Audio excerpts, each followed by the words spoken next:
understand that the phoneme was previously considered as the minimal, okay, the minimal unit of a sound. Okay, the minimal unit in a word is this minimal unit is the phoneme, because a morpheme can be broken into a phoneme. So the smallest unit at one point in time was considered, to be the phoneme. Okay, that's why we talked about in phonology. We're talking about,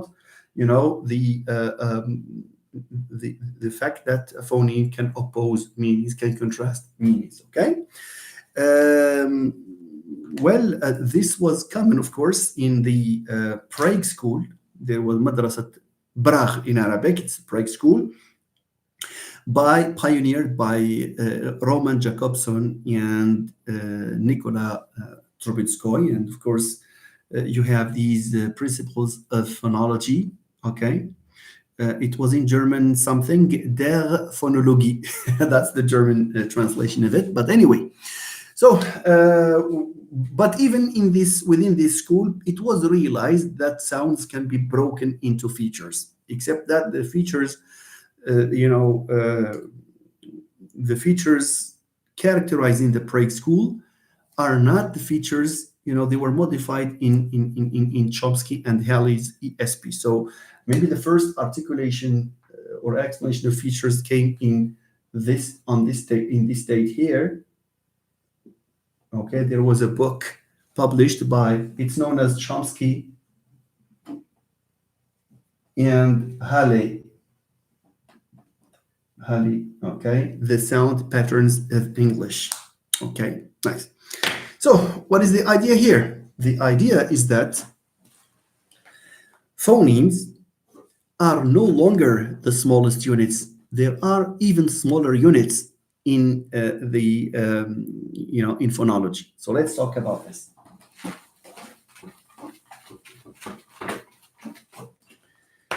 If we consider, for example, t and d, and then t and b, and t and u. You see, let's consider these phonemes. Are these independent phonemes in English? Yes, you have feet and feed. So this is okay. This is contrasted. Can I have t and b? For example, to tear, and then you have bear. Okay, t and u. I don't know whether we can find an example. I really don't know whether we can find an example here, but there must be one somehow. Okay. U does not exist in English. I mean, that's u, not u. But this is just a theoretical problem, just to to make to make clear what the point I'm going to express. All right. Look at what the شوفوا معايا عفاكم واحد فرند سميتو alveolar ridge. And he's in love with phonology. I like this. Imagine having a name like this, a nickname, the alveolar ridge. Oh, what? How intelligent this choice of the nickname is.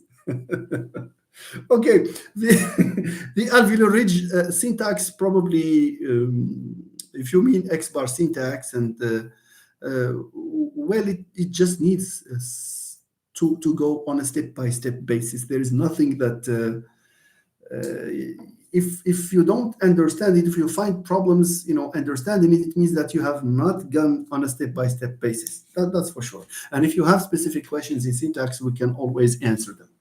Thank you. All right. Nice. Where are you, the alveolar ridge? Yeah, probably the noun phrase or a more sophisticated name like case filter. It should be case filter. Okay, now let's look at these two phonemes. A phoneme-based analysis would say, as we did in the last session, would say that t and d. For example, feet and feed. Feet and feed are two different words. Why? Because of this, of these two phonemes. Okay. Uh, team and beam are also, contrasted thanks to the existence of two independent phonemes. Except that it was realized after a lot of linguistic theorizing, phonological theorizing, it was found out that this is too costly. You know what you mean costly by costly? Costly means that it's much of a burden when you try to explain contrast by whole segments. Why? Because it was realized that some oppositions do not affect all the phonemes. It's not because another phoneme exists. It's because, one feature, one characteristic of this has changed. This is voiceless, it has become voiced. And this made people, you know, develop the idea that phonemes are actually bundles of features, groups of features. It's like take this is the phoneme, they broke it to find out the other elements inside. Okay? Ahlan Arqiya Hadi. Thank you very much for joining us. Thank you. All right. Yes, let's. I don't know if I can use this part. Let me use this part. Now, for the sound t, and here I would like to remind you, my friends, that doing phonology necessitates a good enough knowledge of phonetics. Without it, you cannot do phonology. So, if we have friends here who are already in the phonology chapter, don't think that you can get away with it without a working knowledge in phonetics. So please revisit the chapter of phonetics, know about the place of articulation, voicing, and manner, know about how, whether a vowel is rounded or not, and whether it's high or not, and whether it's front or back. You have to know these things at least. So your next task, please, if you feel that you have gaps in this regard, is to go and do something to master these 3 by 3 adjectives, 3 for consonants, 3 for vowels, full stop. Of course, features do not stop there, but these are the basic things first that you need to start with. Okay? So, how can we specify the features of t? For example, if we don't know, it's articulation. You have to know that t is voiceless, alveolar, all right? Stop. What the alveolar ridge has, stop everything. The alveolar ridge has commented, let's say, I have a problem with Andrew Radford's way of no, it's fine. Andrew Radford explains that in a very nice way. So if you would like alveolar ridge, if you are with us until the end, the alveolar ridge, if you are with us until the end, you can ask me to explain to you WH movement, and then you will do away with Radford, I promise. صافي يلا. You are very smart. The proof is that you have known how to choose your name. All right. So let's go back here. So t is what? Let's describe t and let's describe d. Let's start with this. Is t voiced or voiceless? T is voiceless. How do I know? Of course, I should know that from phonetics. But if I am stacked, if I am blocked, I have to put my finger here and then pronounce the word. Is there any vibration? No vibration. D. D. Is there vibration? Yes, there is. So, yes. أهلا أميمة الإدريسي. دكتور أميمة قالك أميمة إدريسي. Dr. أميمة. Thank you for joining. واحد دكتورة جت عندنا عاوتاني. Thank you very much. Really nice. So, okay, I have to stop. Look what Ustad Darim has written. Thank you, Umayma. Hello. She's greeting you. Okay, Ustad Darim, look, she says there is a job offer for real at the National School of Sciences of Engineer, MC Rabat. They are looking for a doctorate degree holder. Okay, you read this, please, and then See if you can react to this. Umayma, would you be interested? And others, of course, the others who are doctoral holders here. Never mind. So thank you very much, Ustad Darim. Thank you. So let me close the bracket, please. So this one here, is it voiced or voiceless? So this is what? Does it have voice or not? It doesn't have voice. Hi. Is this voiced? Yes, it is. How do we know? Put your finger here and then pronounce, and then you will feel the vibration. But when you put the finger here, don't punch, your Adam's apple here, so that you will have a problem. All right. So this is when it comes to voice. All right. احنا نديروا لها هكا. نخدموا بالت and د. Okay. So voicing, let's say voicing, and the feature is called voiced. And features generally can have a plus value or a minus value. We have a feature, for example, voicing is a feature because it's a key adjective to describe t and d. We have to go through this. We have to say that it's voiced or voiceless. Voicing. C'est un trait. It's on Rasgo. Where is our friend from S4? He's not here. Anyway, so t here is, so we have l'adjective c'est voiced. هذا هو feature voiced.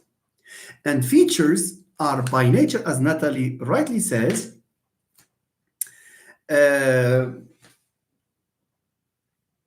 is binary. A feature is binary. What is binary? Binaire. Un système binaire.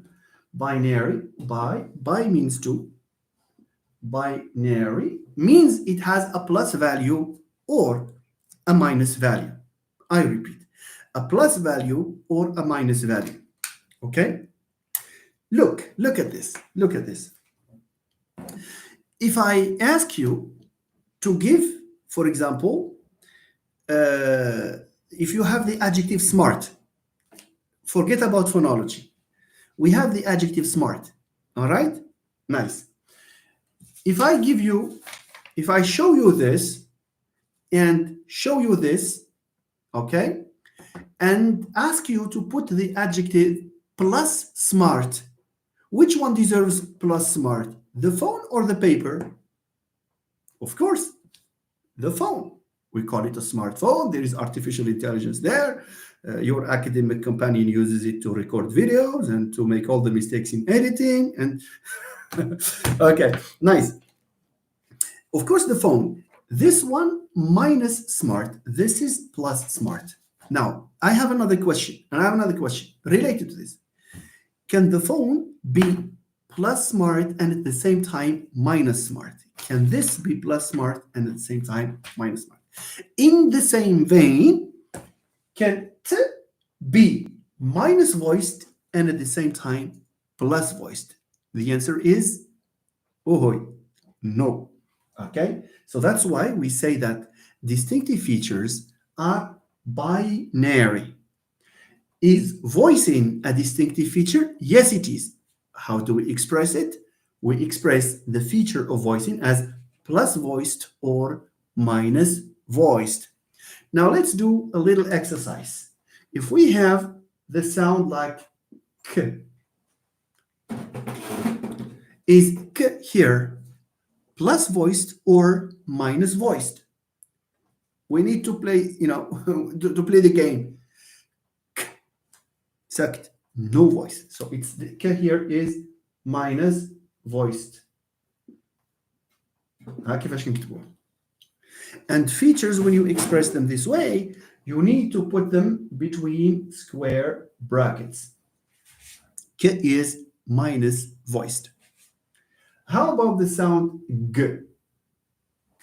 Plus voiced or minus voiced?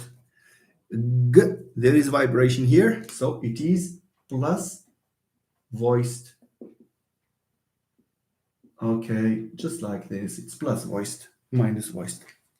So therefore, this g here will never be minus voiced, nor will k be ever plus voiced. You see, that's the thing. Okay, now let's continue, please.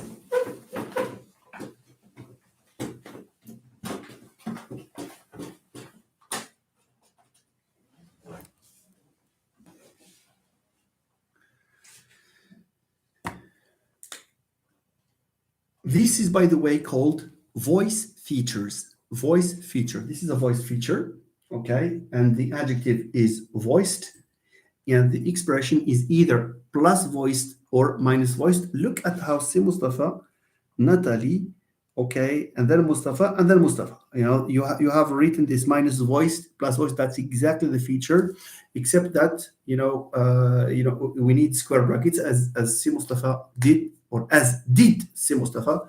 Exactly, that's the feature of voice. Okay, thank you. Now let's move on. What is the place of articulation for the feature t and d? What's the place of articulation for the feature of t and d? فين كالالveolar ridge؟ أعتق. Where are you? Alveolar ridge. You are here. So you should be the one to to name your place of articulation. So it's alveolar. Thank you. Thank you. That's alveolar. So t and d are alveolar. Okay. Normally, we should use plus alveolar minus alveolar. I think he has escaped. Ah, he is there. He's there. You see? So t and d are alveolar. They are alveolar. Okay? So initially, we can use plus or minus alveolar. This is just to make you understand because there is a change in this feature later on, but we go on a step-by-step basis. We will be pedagogical, okay? This is called place features, all right? So we can speak of alveolar. Alveolar. Is this alveolar? Yes, because when you want to say t, you put the tip of the tongue on the alveolar ridge, all right? Can we say that d is also an alveolar? Let's try. If you decide, this is a little test that I do when I teach these things to students, especially in spoken English, because I do this at the level of S1 in a simple way, of course. If you say t and then after d, t, d, t, d, successively for 6, 7, 8, 10 seconds, d, d, d, d, you will feel that your tongue does not change its place. The tongue is in its natural place. It's on the alveolar ridge. All right? So t and d have the same place of articulation. Therefore, we have to write a plus here. هذا plus. So t and d, they differ in their voicing, but they agree they have the same place of articulation. Okay? Nice or not? Okay. Kemal's Creative Corner. Good evening, Professor, and happy Women's Day to every woman on the live. Thank you so much, Mr. Kemal. Barakallahu fik. Okay. Nice. So let's move on, please. Can we have t as plus alveolar and minus alveolar at the same time? No, of course. Now let's talk about the manner of articulation. Manner of articulation. What's the manner of articulation for t and d? Obviously, if you would like to say t and d, then you have to block the air at the level of the oral cavity. It's a complete closure. And then when you release, the air comes out abruptly, okay, creating a plosive sound. So we call this a stop. Okay, so these are a stop. Is t a stop? Yes, it is. Is d a stop? Yes, it is. Why? It's because both t and t involve the blockage of air, momentary blockage of the air, and then the release. So this is plus stop. Let's call it stop here. And here we also have plus stop. Is that fine? مزيان. Of course, some of these features will have another name later on, and I will tell you why without any problems. And I have friends here who can help just in case I miss something or I forget to mention something. And there are alveolar oral stop sounds. That's true. That's for sure. Yes. Yeah. The orals because they are produced through the oral cavity. Good.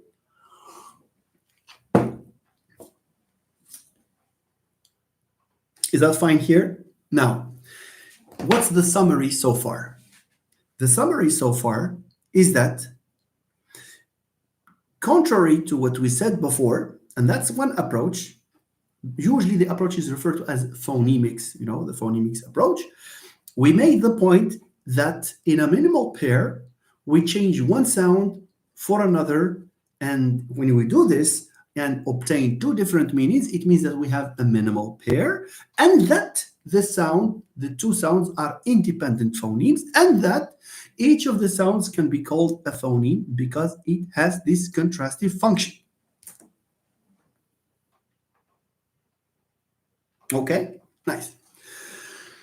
Okay, see, Mhand Naim, hello, dear professor. Can you explain the concept? Yeah, I will do that, but please, for the syntax question and for this question by Simhan, you don't need to retract it because I read it. You were caught red-handed. Anyway, leave the question, please, until the end, and then we will have to answer all of them, right? Now. So initially, the belief is that phonemes are able to change meaning. But people came later, starting from the Prague school, and this theory was developed by Chomsky and Haley, and of course it was developed by other people, of course. See? Okay. Now, it was believed, it was discovered, it was argued, it was argued that phonemes, are not, responsible for the change. Sometimes, yes, you have that if all the features change, but sometimes it's just one little, aspect of the phoneme that causes the change in words. That is to say, what is contrastive is not the whole thing. No, it's just one description, one characteristic of that whole thing. Do you understand? For example, if it's this pen, for example, that causes something, I can say the pen has caused, I don't know.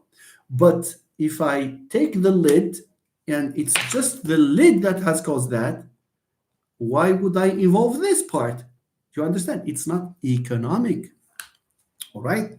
Or economical, better. It's not economical. It's costly. And this term is used also in phonology. It's costly. You see? And that's a big discovery in phonology because it was found out that much of and this has implications for the native speaker in terms of acquisition.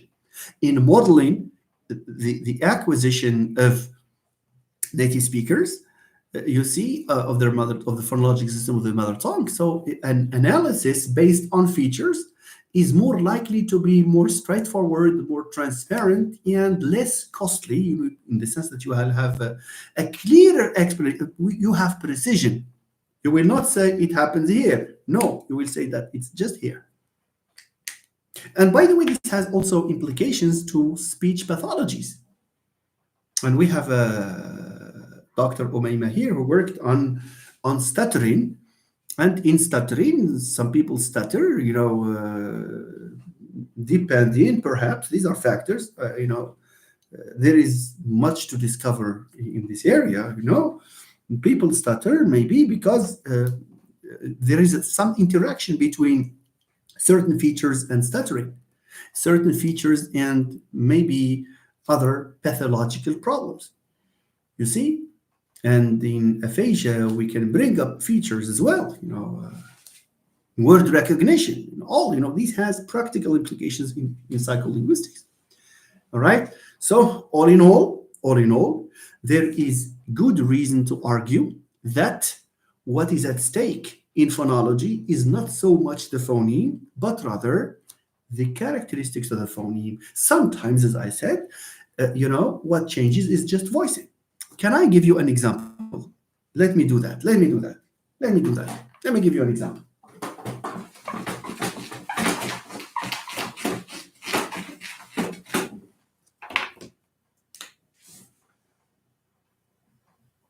In French, you have la ration, مثلا.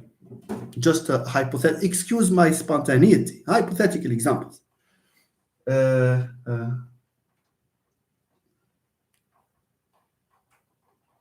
You have this. I think this is better. This is better. Anyway.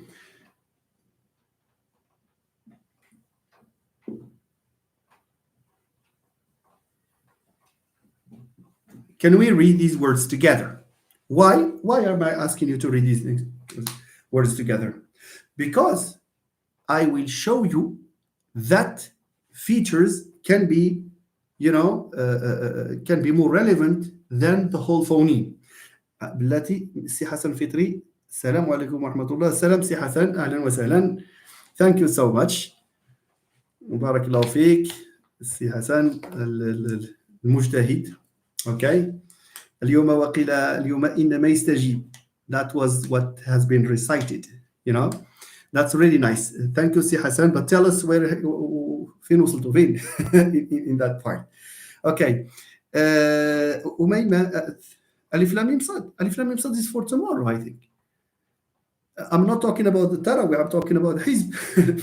But it will but I don't think there is disagreement in this regard. Anyway, that's another discussion. That's for tomorrow, I guess. Never mind. Thank you, Si Hassan, for joining us. Barakallahu feek. So I wish you all the best. Dr. Umayma says, yes, indeed, some cases have problems at the phone. Yeah, that's true. That's phonological encoding. Again, in encoding, there are a number of models, including one by Van Gogh and the other one called Laberge and Samuel's, very important study that dates back to the 70s, of course. But that's something that you can consult if you would like, all right, to do that. Nice. So we're discussing these French examples. Sir Hassan, I have a little question here. Is it Alif Lam Mim Sad or فما كان دعواهم? What is the name of the Hizb? Tell me, please. I'm just out of curiosity. Okay, tell me, please. Okay, so you have ration here in French, ration, grave. So ration. Tell me, put your fingers here. Is it voiced or voiceless? Ration. You have vibration here, so it's voiced. Grave. C'est très grave. Grave means what? Thank you, Mr. Kamal. Thank you. Grave, when you say grave, it's a r, it's voiced. So there is vibration here. Psychopath, hello. What nice names we have here. Thank you very much. Thank you. All right. So this is voiced. This is voiced. Okay. And as for students, are you following me here, please? Because I need to make things clear in this regard. Look at the pronunciation of these words. Look at the pronunciation of these words. In French, when you want to say something like prêt, you never say prêt like you say grave. The r in grave, it's voiced. It's a real r. But when you say prêt in French, it's a r sound. It's voiceless. Prêt. Okay? And here, la cravate. C'est jamais la cravate. It's la cravate. Okay? And then you have très bien. C'est pas très bien. C'est très bien. Why? Why? It's because, here we have in grave, r is voiced because it occurs before g, which is also voiced. G is voiced, so this is voiced. Okay? Prêt, you have p, voiceless, and r, the r here is not like this. It's minus voiced. Because this is minus voiced. And in French, whenever you have words that are, voiceless stops, for example, followed with r, the r becomes minus voiced. Now, my question is, what changes here between r and х? It's just voicing. So here, the distinctive feature of voicing has changed. Why am I telling you this? I am telling you this as a way of showing to you that working with distinctive features can help us explain a number of phenomena in phonology just based on features. So here what changes is not r becoming х. Aslan, in French there is no х sound. French does not have the phoneme ch. It's not like Arabic. But you have r, which is plus voiced, becoming minus voiced. So here, a distinctive feature, explaining this by means of the distinctive feature is more helpful. I hope you got my point, my dear friends, here. So changes in the sound can affect one feature, two features, sometimes three features. Sometimes all the features, as we will see in phonological processes, if there is a live session on that. Okay?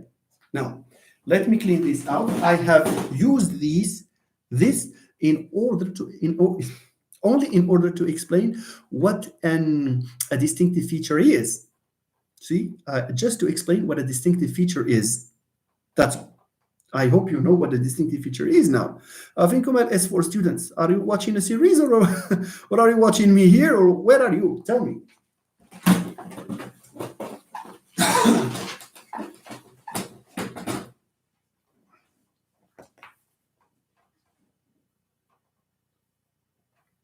That's true. That's what he said so far. Yes, the features are the smallest units, and they are the atomistic, units constituting sound. Of course.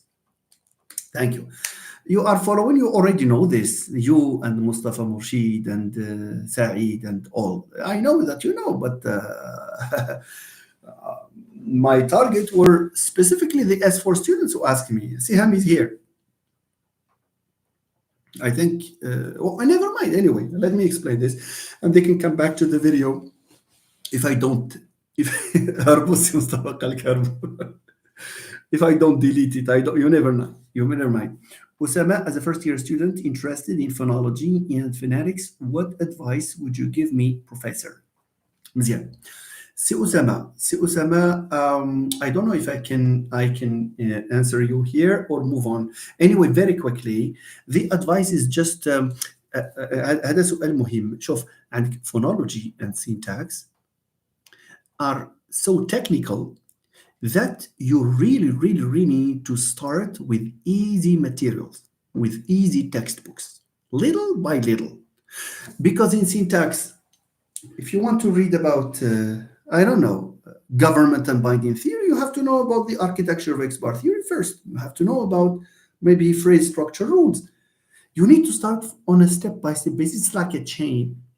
Usually the students are often, what English is this?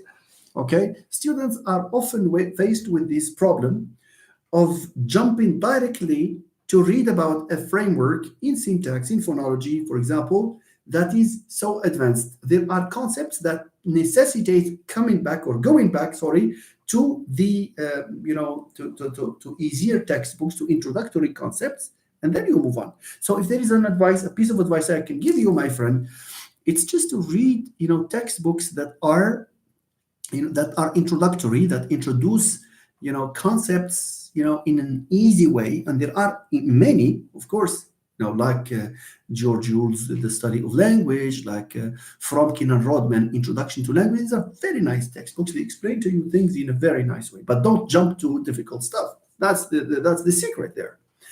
All right. Thank you, Sama. Thank you, Psychopath. Thank you, Saeed. We are helping them. Yes, that's obvious. Okay. We are here. Alveolar Ridge, as first-year student, make sure to study phonology in context, know the history behind each framework. Or is it? Yeah, little by little, I think. Just don't, whenever you find something difficult, give up. Go back to what is easier, and I'm sure things will be, will be, to your liking, inshallah. You will be satisfied with with your understanding of these difficult textbooks. Okay, let's now go back to the to our features. Okay, I need two or three yeses just to make sure that you understand what was said before. Hajar, Siham, and our S4 students here, please say yes 3 or 4 times. 4 yeses here. مزيان مزيان. Very good, very good, very good. لا لا لا لا alveolar ridge, alveolar ridge. اسمح لي اسمح لي. No no no, I will reserve an adequate amount of time today in this session. Don't worry, I will explain to you WH movement, and you end up this live very happy that you have understood it. And if you do, just tell me that you do, so that I can draw satisfaction from that. No no, don't give on WH movement. No no no. All right, let's come back. Okay, the first split in speech sounds, because what are speech sounds, of course? What are the major families in speech sound? شنو عندنا؟ عندنا vowels and the consonants. This is called the major split. Major split. Major split. It means speech sounds, depart in two different directions, each with the family of sounds. Okay, consonants and vowels. So we have vowels here, and then we have consonants. Now, obviously, if I ask you to draw a distinction between a vowel and a consonant, one thing that distinguishes vowels from consonants, and by the way, take this as, this is a takeaway, okay? Use it wherever there is this comparison between a consonant and a vowel. Feature one. It's just one feature that separates them. Okay? This feature is called syllabic or minus syllabic.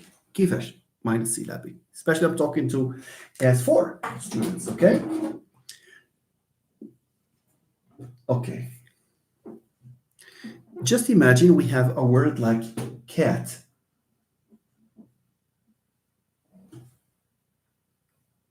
And any other word.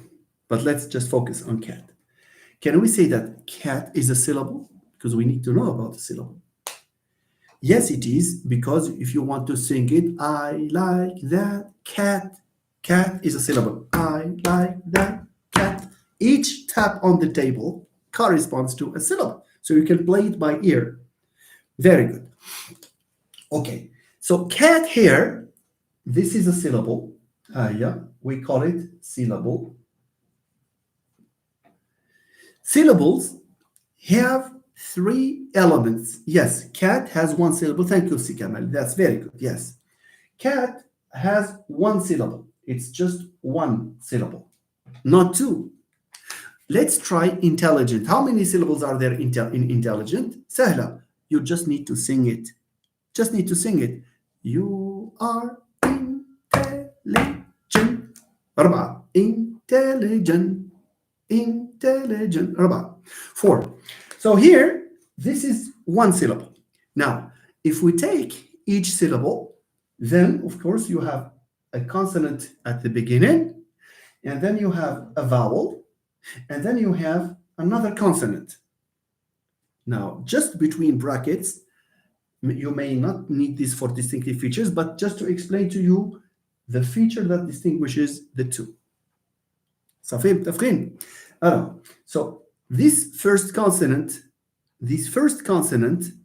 is called an onset.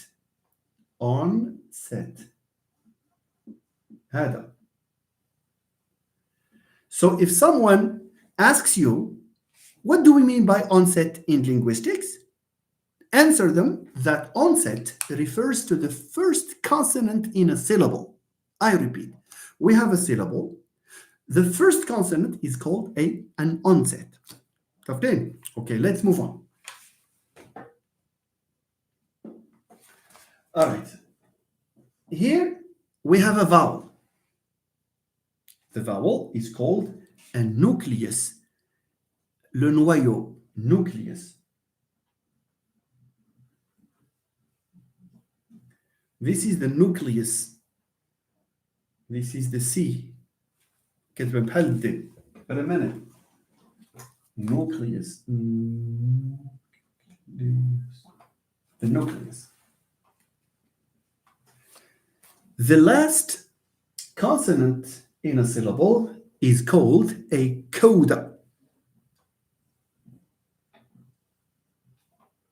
Okay? In French, هذيك يسموها l'attaque. C'est l'ancêtre. Le noyau et la coda. Okay? Never mind. Do you know this now? I hope you do, S4 students especially, because the other friends, I know that they know. Okay, now, this nucleus here, اللي كنسميوه بالعربية le noyau, هي بالعربية le noyau.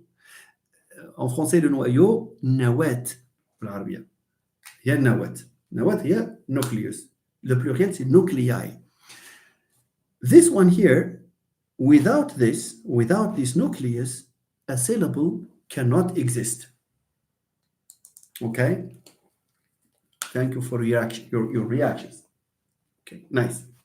So, generally, I say in 99% of the cases, the nucleus position should be occupied or is occupied by a vowel.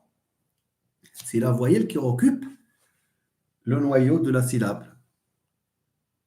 Si عندي syllable خص يكون هذاك le noyau. ما كاينش le noyau only syllable. Okay? Nice. So let's just move on, please. Sometimes you have Natalie, I don't want to, I have to be very pedagogical. I don't want to point to consonants that are syllabic. C'est pas vraiment le moment pour ça. خلينا step by step because we don't want to, I don't want to confuse, our friends here. But thank you, Natalie. You are pointing to a very important thing. Of course, there are syllables that are, whose nuclei can be occupied by consonants that have a level of sonority, like a liquid. That's true. Thank you.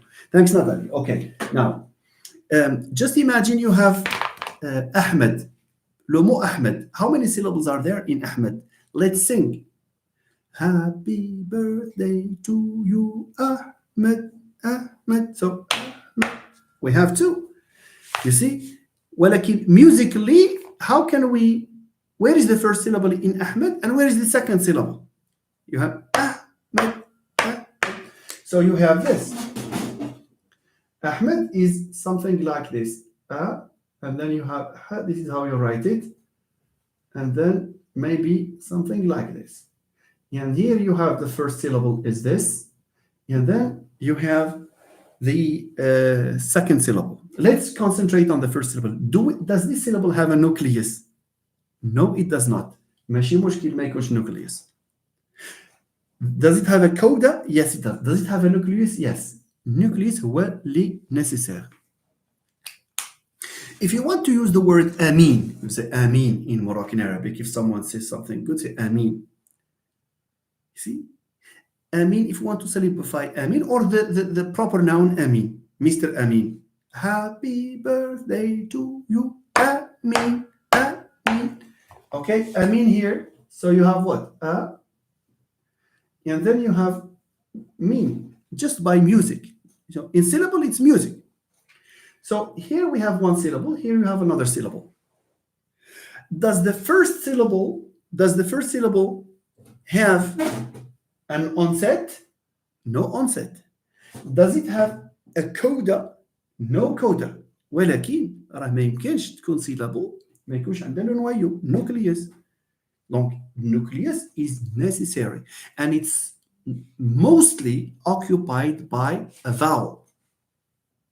Do you understand? إلا عندي vowel و consonant ما غاديش يبدا بزوج شكون ياخذ داك لو بوست داك البوزيشن ديال ديال النوكليوس ديال le noyau ديال السيلاب. لا automatiquement c'est la voyelle. Parfois, il arrive que parfois ما كتكونش une voyelle حاضرة, une consonne peut faire l'affaire, mais ce sont des cas très particuliers, comme a dit Nathalie. You see, so we're not, we will not just take this basic piece of information. صافي فهمتوا هذا الشيء؟ شنو قلت؟ قلت this syllable which we can identify musically by singing. This is an opportunity to sing. You see? And we say that that normally, ideally a syllable has a first part which is a consonant, a middle part which is a vowel, and the last part which is another consonant. Onset, nucleus, coda. Question: can a syllable exist without a nucleus? Yes, it can. ها la preuve يا أحمد ما كاينش شي consonant هنا في الأول. Can a syllable exist without a coda? Yes, it can. Can it exist without an onset and a coda? Yes, it can. But can a syllable exist without a nucleus? لا. Donc, nucleus is what makes a syllable a syllable. You understand me or no? Fine. Based on this, based sur ce, based on all these things, why? Why am I saying this?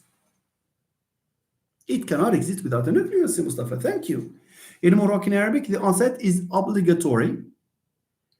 ما عرفتش واش the onset is obligatory in Moroccan Arabic.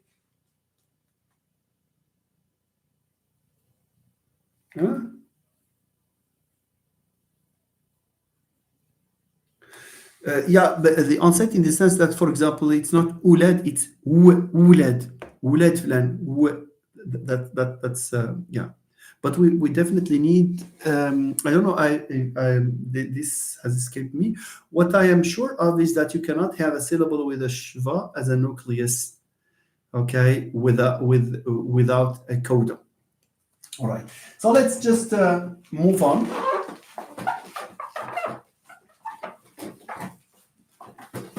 My S4 students, what are they doing?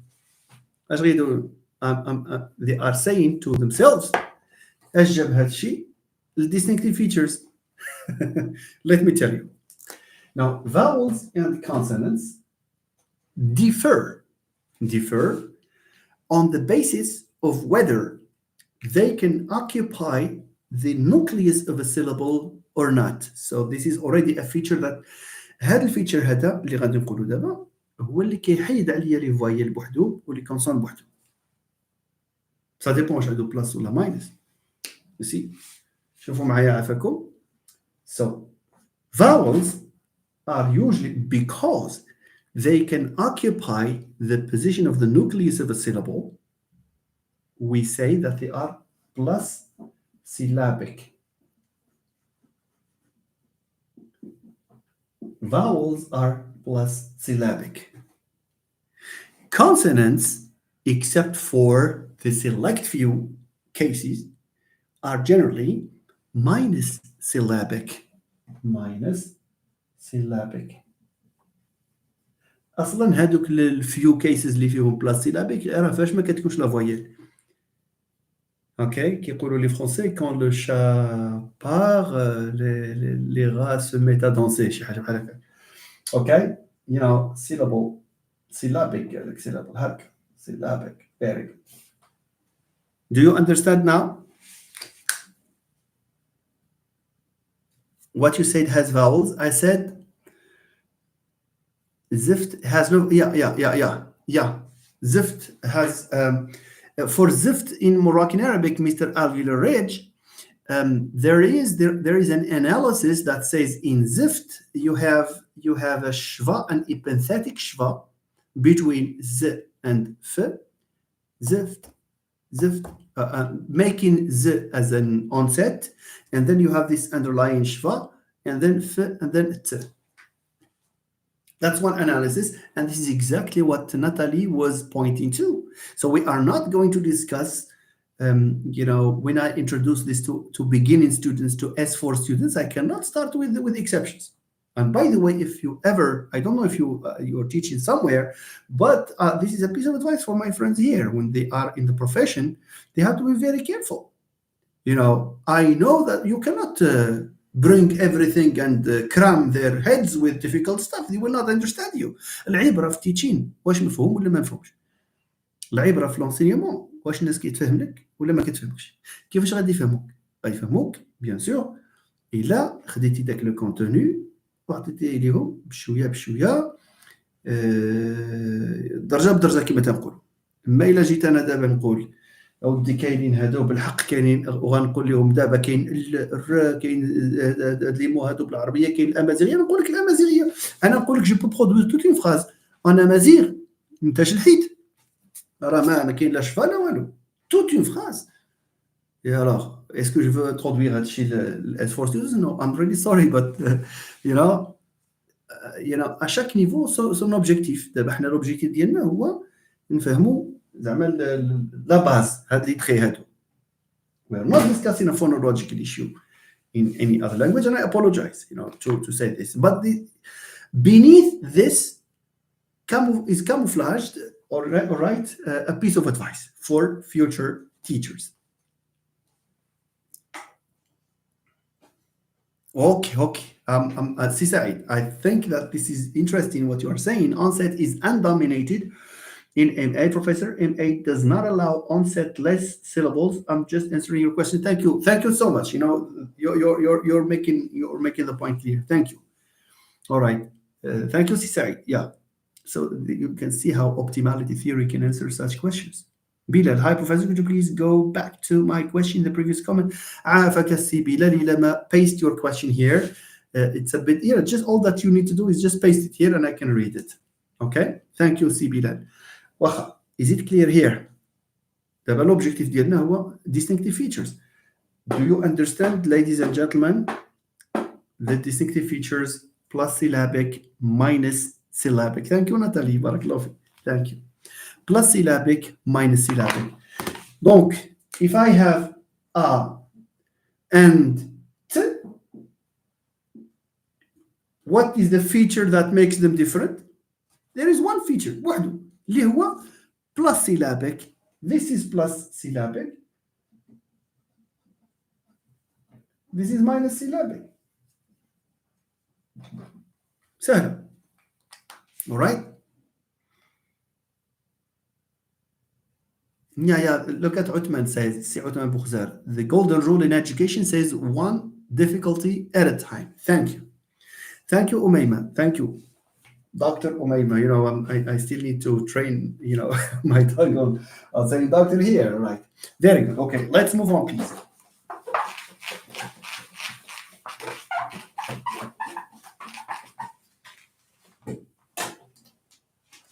So we have talked about number one. We talked about, okay, I may have misordered them, but anyway, we talked about the feature plus syllabic, which is very important to plus syllabic or minus syllabic. Okay, syllabic. Of course, I would like to remind you of the fact that features are binary. It means that they can either be a plus or minus. For example, a vowel cannot be plus syllabic and minus syllabic at the same time. So it's yes. So you have this one here and this one here. Of course, this one is for consonants. And this one here is for vowels. Good. Then we have other types of features. For example, there are features that we call place features. We talked about voicing. Voicing. الفيتشر ديالو هو يا plus يا minus plus or minus voiced. شتي انا ما غاديش نكتبها بهذه الطريقه because ça peut prêter à confusion. Donc غنكتبها هكا plus voiced بوحدها minus voiced بوحدها هكا minus voiced. So this is for voiced segments, this is for voiceless segments. Okay, nice. So let's move on, please, to the discussion of other features, of course. كاين واحد الصديق ديالنا هنايا كان سول شي سؤال ابارامون جو سي با واش Bilal, let me take a little break by looking for this question. It may be an urgent question on the part of Mr. Bilal. So I have Bilal Hawa. Can you go back to my question the previous?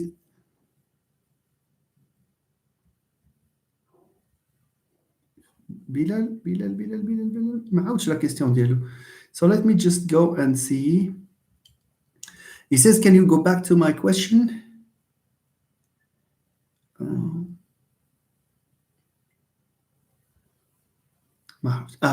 Bilal says, considered as a phonological process of pharyngalization, which is actually different from our perspective in Arabic, that we have that sound is a phoneme itself. Okay, Mr. Bilal.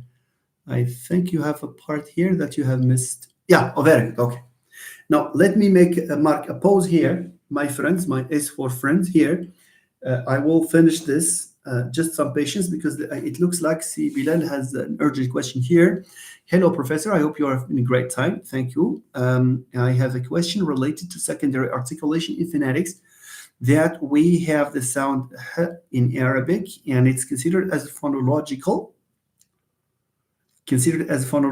process of pharyngalization, which is actually different from our... No. The sound h is not pharyngalization. No. It does not involve any secondary articulation, Mr. Bilal. The sound h is a pharyngeal, not pharyngalized. You see, there is a difference between a pharyngeal, and in Arabic we have h and a. Aynun starts with a pharyngeal, and hayatun starts with a pharyngeal. The difference between h and a is that h is voiceless and a is voiced.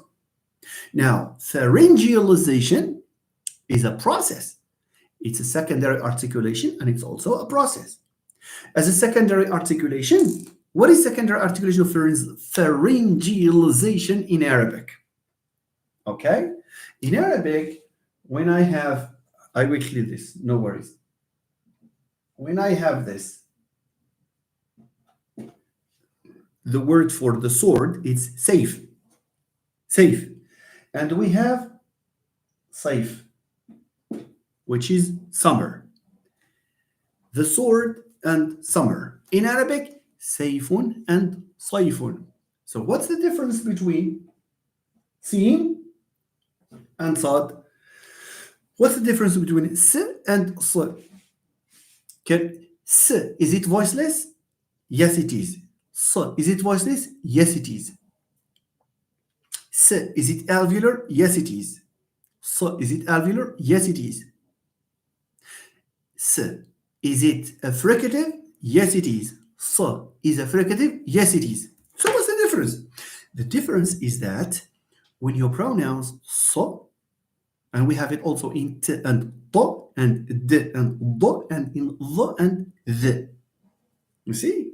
Arabic is well known for this, and also Amazigh, by the way. You see? Now, the difference between s and sa is that when you want to pronounce صاد ص, what happens? علاش كنسمعوها صاد والأخرى كنسمعوها سين? The difference is that when you pronounce the s sound like in saif in Arabic or rasid, it's not a rasid. It's not a rasid. It's a rasid. It's not في فصل safe. Do we speak like this? No, we don't. في فصل safe. No, it's في فصل safe. Okay, so the golden rule. You pronounce it exactly as its sister, which is s, but when you pronounce it, the pharynx, هاد البلاصة هاد التوب هذا سميتو pharynx. You see? It becomes wide, it widens. كتوسع لنا هاد البلاصة الداخل الفم. And when it becomes wide, it resonates. It's like an echo. And that's why s is heard as so. راه فاش كتقول ص كنحس بشي حاجه هنا Okay, so you have safe, صيف. هنا we have a secondary articulation. Why do we call it secondary articulation? Because apart from the original articulation, which is s, there is a simultaneous opening of this part here, of the pharynx. So pharyngealization is a secondary articulation. Okay? تاب وطاب in standard Arabic. تاب وطاب. أنا بحال الت and الط. But when you say طاب, you apart from saying t, you say it by simultaneously, يعني at the same time you widen this part here. So this is what we call pharyngealization. أما بالنسبة للحاء والعين هادوك ماشي pharyngealization. هادوك they are pharyngeals. ح is a voiceless pharyngeal fricative and ع is a voiced pharyngeal fricative. See Kamal, see Bilal FTS. I hope I have answered your question satisfactorily enough. Thank you. Now go back to our topic.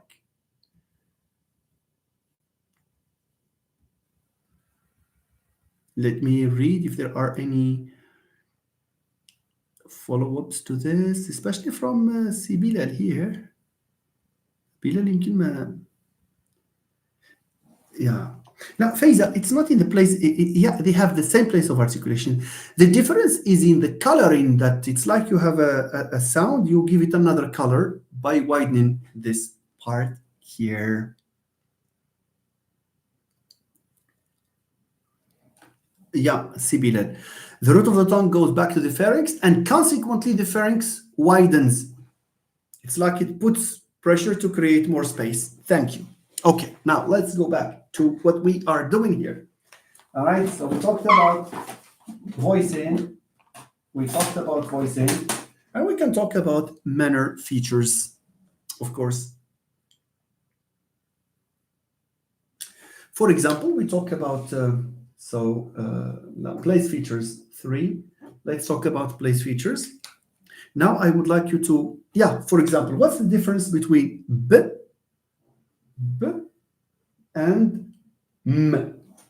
What's the difference between b and m? What do they share? Are they voiced, both of them? Let's see. B voiced, m also voiced. Yeah, they share this.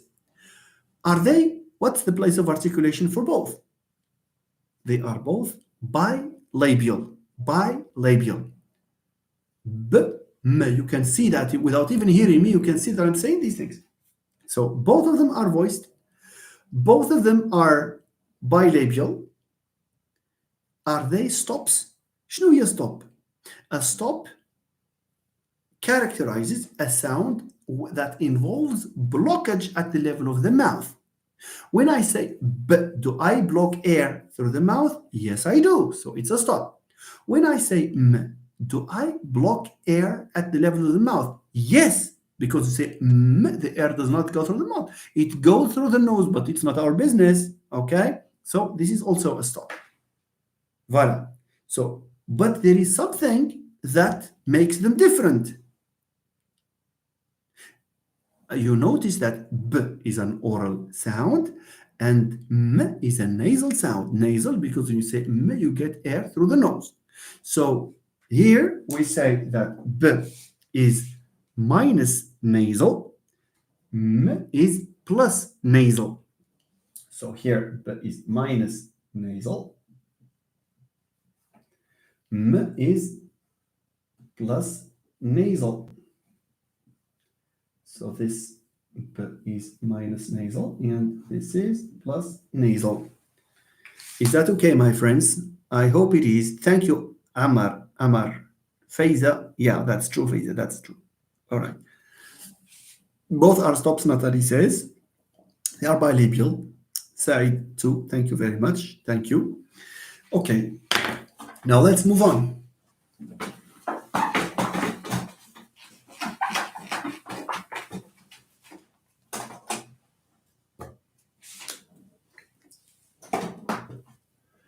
If I have p, but then I have t. So this one here is bilabial. This is alveolar. So do they have the same voicing? Yes, they do. Do they have the same Manner of articulation, yes, because both of them are stopped. Where do they differ? They differ in place. So the place of articulation for p is not the same place of articulation for t. So we say p is plus bilabial. Bien sûr, ça va changer après, mais bon. But just to get some training, bilabial. Okay. And we can say that t is plus alveolar. Automatically, t is minus bilabial and p is minus alveolar. Of course. Sure. Okay. All right. I think we can go now to additional features that I now we will go one notch higher. In we will not call it difficulty, but just one step higher.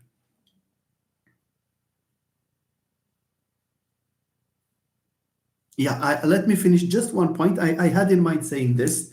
See, Mustafa, thank you for the suggestion. Alors, عندي هادو. So I will just add one feature and then we will stop and move to the questions. So I hope our friends will be with us for discussion. Okay, if this is fine, then we can move on to just this is the last thing that needs to stay, engraved in your minds. When we have a stop and a fricative, th and t, we know that, for example, in Moroccan Arabic, there is no such a sound as th. And we know that in classical Arabic, in standard Arabic, there is a sound th and there is the sound t.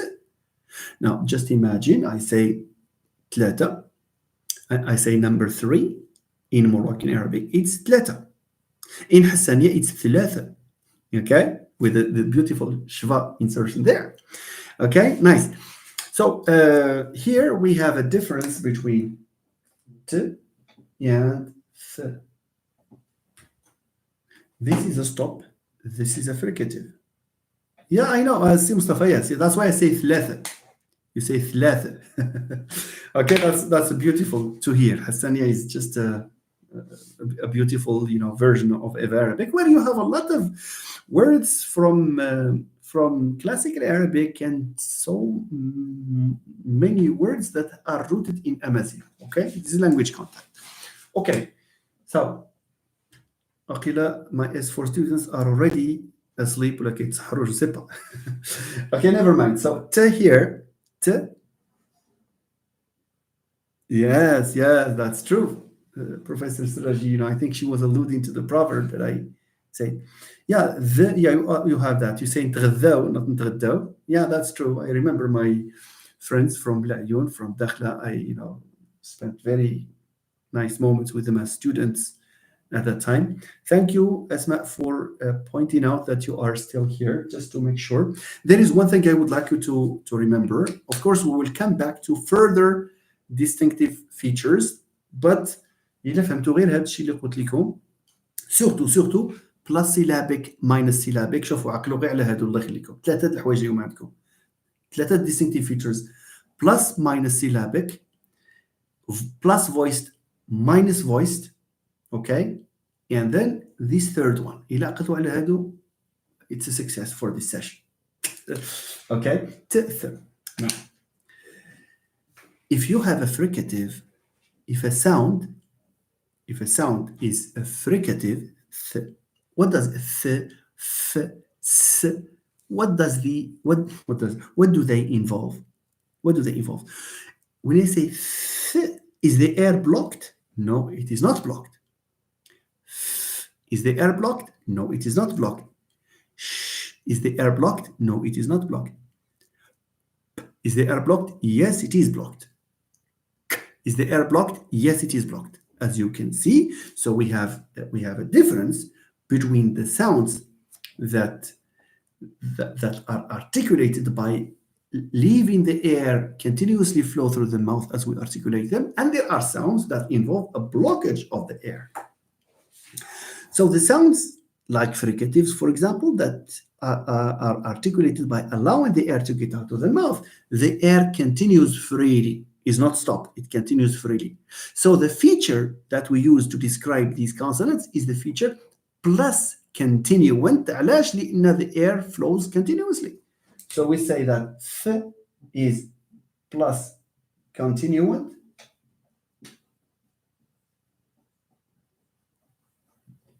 plus continuant. I have to put the feature like this here. And t, does it involve continuous air? No, no, there is a blockage. So it's, yes, it's minus continuant. And we have to put it here like this. I hope you understand this. Maybe this is it for this part of phonological features or distinctive features. We will come back maybe for more complex features, but please understand just these first, and we will certainly revisit this metric, feature matrix, and maybe other issues in phonology, depending on the requests that you will get, okay? So thank you very much for being with us as for students, but you may stay to enjoy the discussion. A discussion will start, okay? And if there are unanswered questions, let me know, please. I don't know if our friend, is it the alveolar ridge who asked me about WH movement? I can explain it to you. And if you would like everyone, as for students, for example, they can watch us, because this is what they expect in S5 and S6. Okay, see the alveolar ridge. Was the question from you? And was the question on WH for movement from you? Say yes again. Was the question from you or from some? Because I was asked a number of questions, but anyway, let me prepare for an answer to this interesting question in syntax. Okay. Thank you. Thank you, the alveolar ridge. Now we switch off from phonology. We open up for syntax, but I would strongly desire or hope that our friend here will not leave. Stay with us to encourage this. You see, this interaction with Mr. the alveolar ridge. Okay, the question from the alveolar ridge is or relates to WH movement. Let me say something about it. What is WH movement first? What is movement first? Where does movement come from? Movement is a concept in generative linguistics. In syntax, it is rendered as movement. Thank you very much, Amar, but stay with us, stay with us, stay with us. We are saying something important again. Okay, so in syntax, we call it movement, and in phonology, we call it underlying representation. We will come to these things later on with our friends here. All right, nice. Yeah, of course, triggered by morphosyntactic features. I'm just talking about the concept in general. The assumption in generative linguistics, generative syntax specifically, is that we have deep structure and surface structure.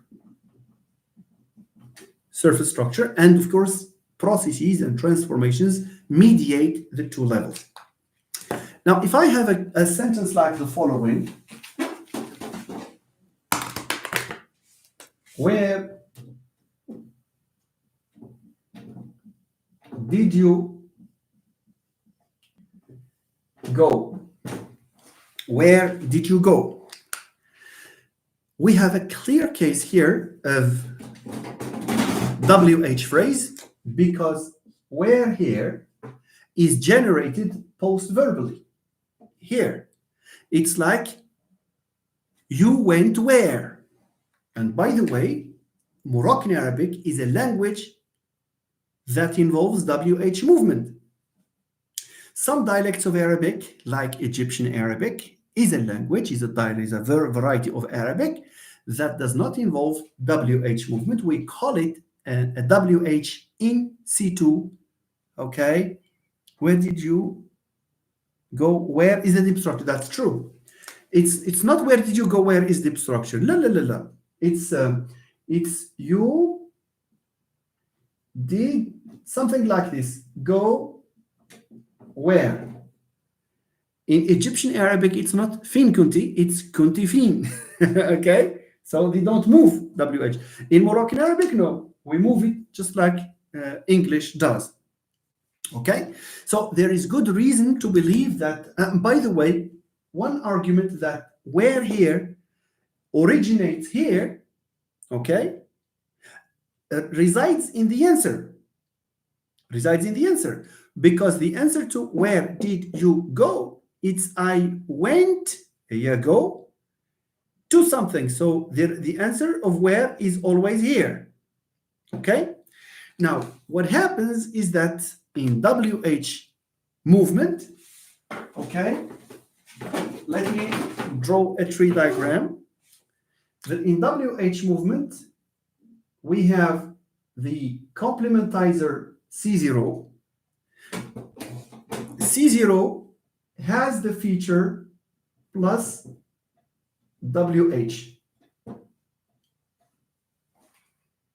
And because it has this feature plus WH, when you have an element here like where, for example, you went where, this where here with this WH word needs to be assigned the appropriate WH feature. And because the WH feature falls under the C0, under the head of the complementizer phrase, where has to go and land in the specifier of a CP in order to get the feature from here. That's the principle.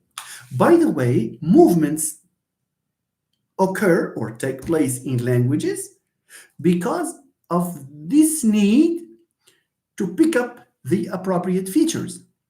Okay? About WH movement, there is one well-known principle characterizing languages in general.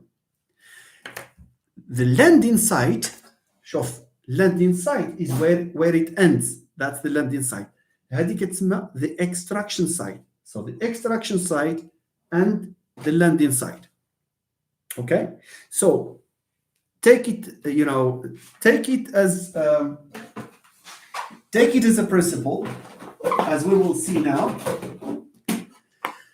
The landing site, that's universal.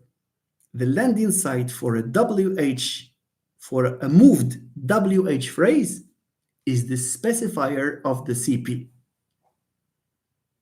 It's the uppermost node. Let me draw a tree diagram just for you to know. For where did you go? So you have C double bar or CP, let's call it C double bar, like this.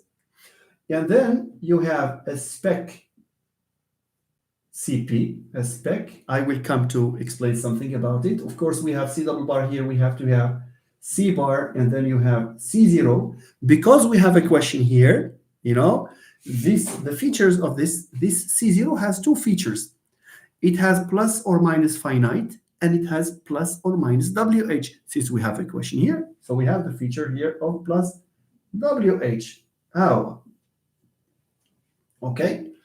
Then you have IP, I double bar, and the specifier of an I double bar is N double bar. Of course, you have N bar, N0, and then you have pro, and then you have U. And then, wait a minute, I think I need to reduce the space here. Anyway, N bar, N0, pro, and then, okay. And then you have something here. Okay, I will explain later on. So here, so I have I bar, I0, and then you have did here, and then I have a V double bar, VP, V bar. Where is it an adverb? Where it is an adverb, yes or no? It's an adverb. Yeah, I will come to this point, please. Let me just finish this example for the alveolar ridge, and then we will probably finish this. So here, I hope I'm not explaining to myself. Are you here, the alveolar ridge? Are you following? Okay, so here we have a V double bar, a V bar. This is a copy because we have an adjunct, and we have the natural V, and then V0 go. And then you have here the adverb phrase, adverb double bar, where. Now let me see what happens here. So this is the WH phrase that normally originates here, and it has to move, okay? It has to move from here, and it has to land here. So where علاش هنايا because it has moved from here until here in order to be near the plus WH in order to receive these WH features. Okay, so we have a trace here, and then we have this one here, and we have another movement here because we, thanks to this, so we have what we call inflection to complementizer movement, so that did comes from here and lands here. That's the thing. That's all about WH. Of course, there is another version of WH which is known as long distance WH movement, or we also call it successive cyclic WH movement. I think we need to probably extend this maybe in another live session. If you are here at the Alveolar Ridge, please ask me to talk to you about long distance WH movement, so that you will enjoy the way a WH movement can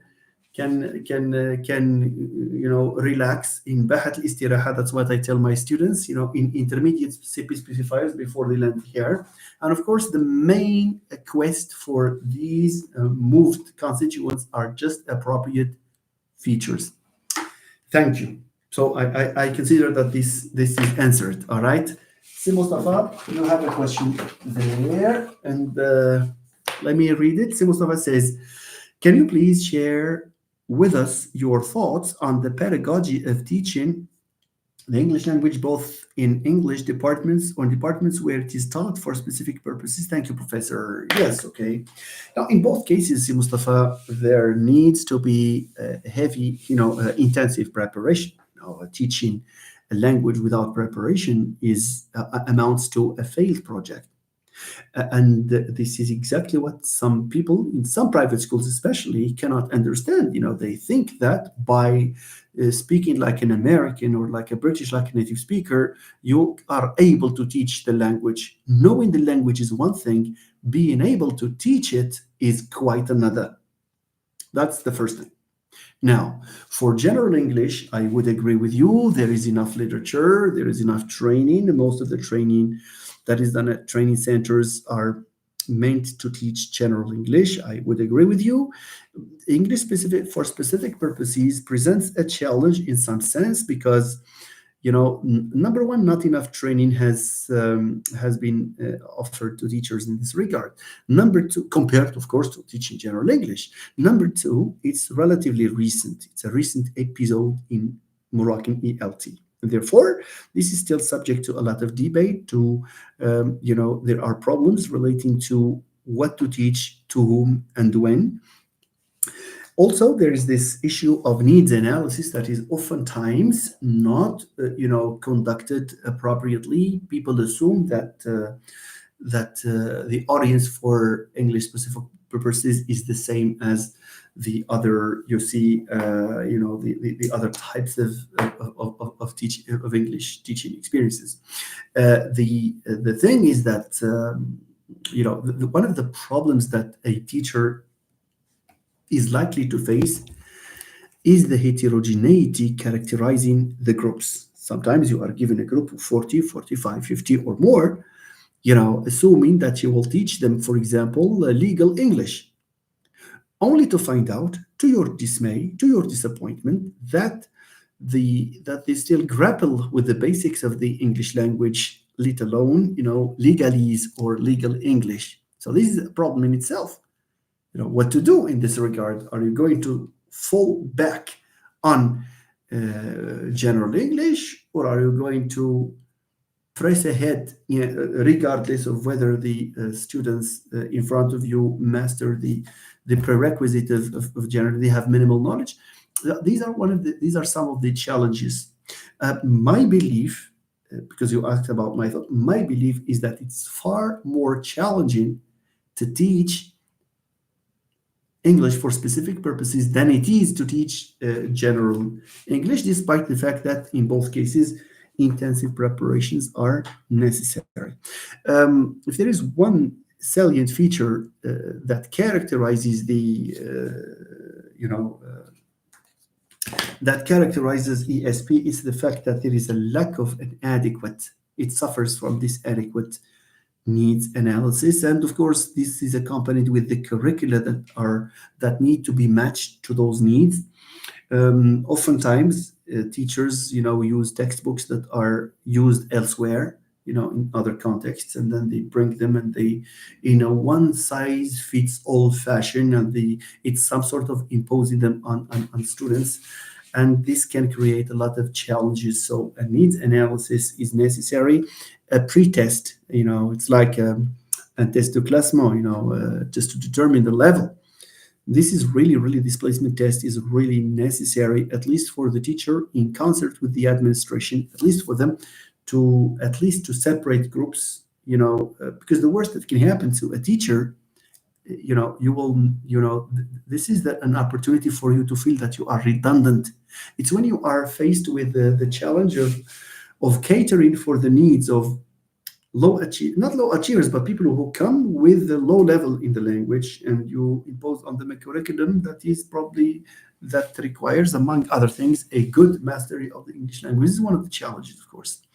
I guess we need session on pedagogy of language. Inshallah, Mustafa, I'm ready to hold a session for discussion. I'm not saying that I will impart knowledge there, but it will be bi-directional. We will share ideas in this regard.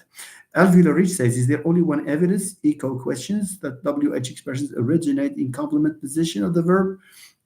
There are probably other pieces of evidence. I do not remember all the evidence, but this one, and there is what we call the gap argument, for example. You cannot say, for example, where did you go? And then you fill that position with, for example, to school. Can I say, where did you go yesterday to school? No, I cannot say to school there, because that's the place that is already occupied that is reserved for the where, which has moved to another place. So you can use the gap argument.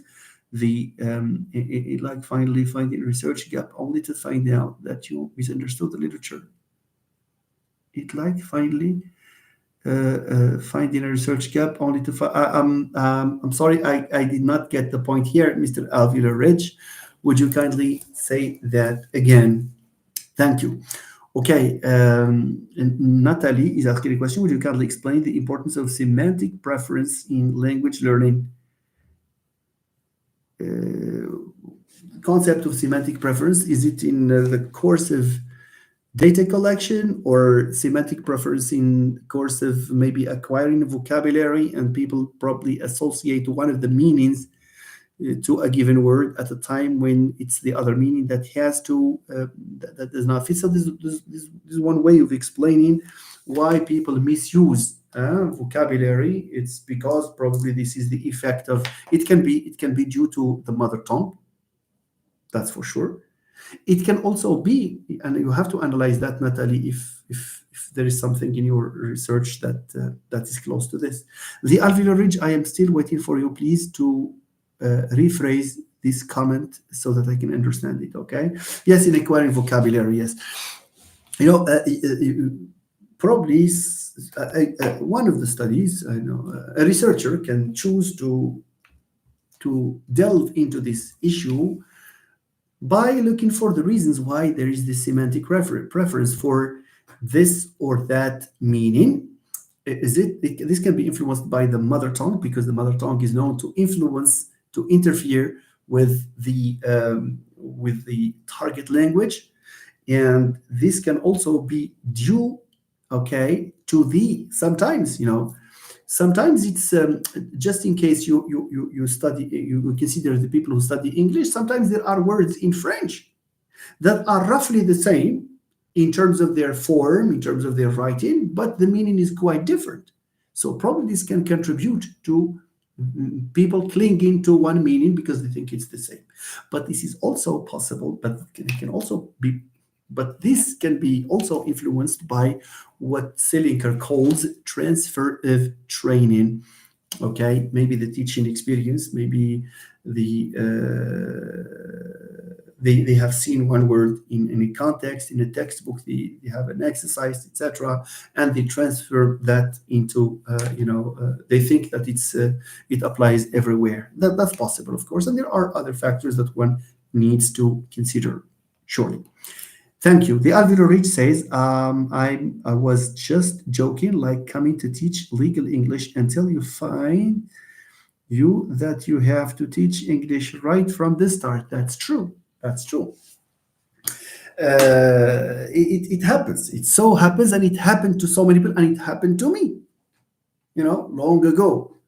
When I was in charge of ESP, we were given textbooks. There was a lot of, أنا بقيت في غير ذاك coordination meetings, a lot of coordination, a lot of emails, a lot of reports, a lot of, but in reality, you found out that people are grappling with the basics of the language. They don't know the difference between the simple present and the present continuous. How on earth can they be taught business English or legal English, or for that matter, any other type of specialized English? All right. Yeah, les faux amis, like sensible, like there are a lot, of course. Natalie, you need to consider probably consulting the literature that talked about some of the reasons why people could or would choose this meaning to associate a word to this meaning rather than that meaning. Si Mustafa Murshid says that's the problem.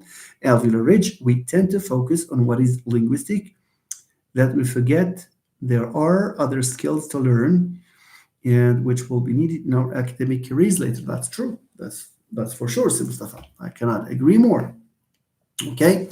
Thank you. Thank you for these contributions. I don't know if it's time for us to bid farewell because 17 people are watching. I don't know if you have subscribed, you have not. You promise that you will insert a comment after the video is comes to an end after this live session, and whether you do what it takes to help the channel spread, because it will certainly not continue with just these few people, because there is a lot of effort being invested on my part, on your part.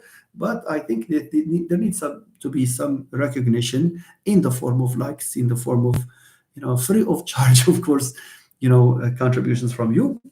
Hit the like button, paste comments after the video is over, and if possible, share the link with in the groups or the friends and in the groups. All right. Thank you, Natalie. Before Natalie, there is. Wait a minute. Thank you, Professor. Thank you so much. Thank you, Si Mustafa. Barakallahu fik. Si Said, even a professor can't get C1 in IELTS if he doesn't prepare for it. That's true. Okay, because it's strategy based also. Yes. Also, the teachers should plan their lessons beforehand. They can't go there and teach. No, nobody. No, Shof, if there is one single professor who claims that he can go and teach without doing his or her homework, then he is there just he's like the redundant features that we talked about. No, a teacher will never be successful if there is not enough preparation. Okay, not enough preparation. Yeah, the teacher has to do the homework, no matter how knowledgeable he thinks that or she thinks that he thinks or she thinks that he is or she is.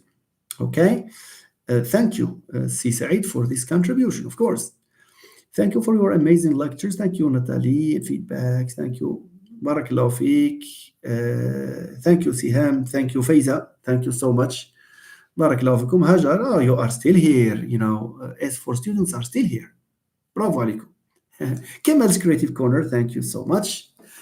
Okay, and I wish you a good rest of the night, and also a good rest of this holy month. Lila Malika, thank you so much. Umayma, oh, Dr. Umayma is still with us. Barakallahu feek. Thank you so much. Thank you, everyone. And let's meet on another occasion. If I find the special request by tomorrow, I will announce a live session. Otherwise, I may choose to just go you see, go ahead and announce it without. If there is a topic, for example, like the one brought up by Si Mustafa Murshid, it's really worth. I will choose one topic just to reflect on, and I'm sure we'll have enough discussion that will come out of it. Thank you very much. Asma Al-Baqali, thank you. Natalie, thank you. Thank you, everyone. Have a good rest of the night. Barakallahu fikum.